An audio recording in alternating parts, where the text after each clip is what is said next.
नमस्ते बघादारांनो, तर हा व्हिडिओ तुमच्यासाठी आयडियल असणार आहे। तर या प्लॉटमध्ये आपण जे काम केलेलं आहे, तर हा प्लॉट 1 महिना पूर्ण झालेला आहे। तर अशा पद्धतीनं या ठिकाणी त्याची बुंद्यांची साईज जी मिळत आहे ती अशी मिळत आहे पहा। 1 महिना पूर्ण झालेला प्लॉट आज। तर या ठिकाणी अशा साईज मिळालेल्या आहेत बुंद्यांमध्ये।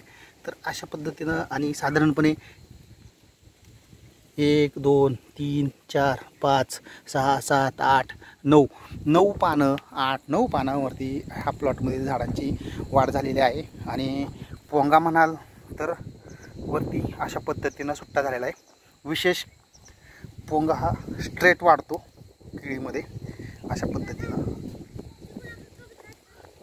तर अशा पद्धतीनं या ठिकाणी जी वाढ झालेली आहे तर अशी आहे। आणि हा पोंगा स्ट्रेट वाढल्यामुळं सगळ्यात महत्त्वाचं आपल्या झाडाची वाढ ही व्यवस्थित होते। या ठिकाणी असं विशेष ड्रेंचिंग किंवा ज्या केळी पिकामध्ये वेगवेगळ्या प्रकारचं ड्रेंचिंग सांगितलं जातं, तर ते न वापरतासुद्धा आपल्या पिकामध्ये अशा पद्धतीनं बदल झालेले आहेत। आणि हे जे मार्गदर्शन आहे हे डमडेर ॲग्रिकल्चर कन्सल्टन्सी सर्व्हिसेस मार्फत केलं जात आहे। आणि अशा पद्धतीचा हा केळीचा बुंदा तुम्ही प्रत्यक्ष पाहू शकता।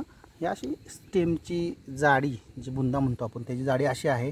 पानांची कॅनॉपी थिकनेस आणि जे पानं फाटण्याचं प्रमाण असतं पहा, तर ते या प्लॉटमध्ये तर 1% नाही आहे। जे जुनं पानं असेल ज्यावेळी प्लांटेशन झालं त्यावेळेचं ते थोडंफार फाटलेलं तुम्हाला आढळून येईल। तर अशा पद्धतीनं या ठिकाणी आपण केळी पिकासाठी आपलं जे शेड्यूल असतं तर ते कोणतंही प्रिंटेड शेड्यूल, खत व्यवस्थापन असेल, कीडरोग व्यवस्थापन असेल, यामध्ये ते वापरलं जात नाही आहे। तर या पिकाच्या गरजेनुसार ज्या काही गोष्टी लागतात तर त्या देण्याचा प्रयत्न या ठिकाणं शेतकऱ्याच्या बांधापर्यंत, म्हणजे प्रत्यक्षात पीक पाहणी करून हे देण्याचं काम या ठिकाणं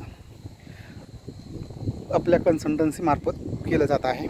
तर एकंदरीत ही जी वाढ वाटते आणि या ठिकाणी जी काही ग्रोथ ही 1 महिने पूर्ण झालेल्या प्लॉटची आहे। म्हणजे हा जो प्लॉट लावलेला होता तो